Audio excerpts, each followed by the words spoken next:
భద్రాచలము పుణ్యక్షేత్రము అంతా రామమయం.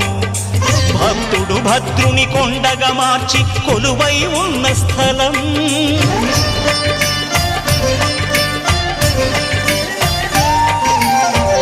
భక్తితో రామదాసు ఈ ఆలయమును కట్టించనయా. సీతారామ లక్ష్మణులకు ఆభరణములే చేయించనయా.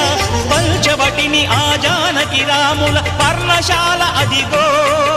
సీతారాములు జలకములాడిన శేషతీర్థమదిగో. రామ భక్తితో నదిగా మారిన శబరి ఇదేనయ్యా.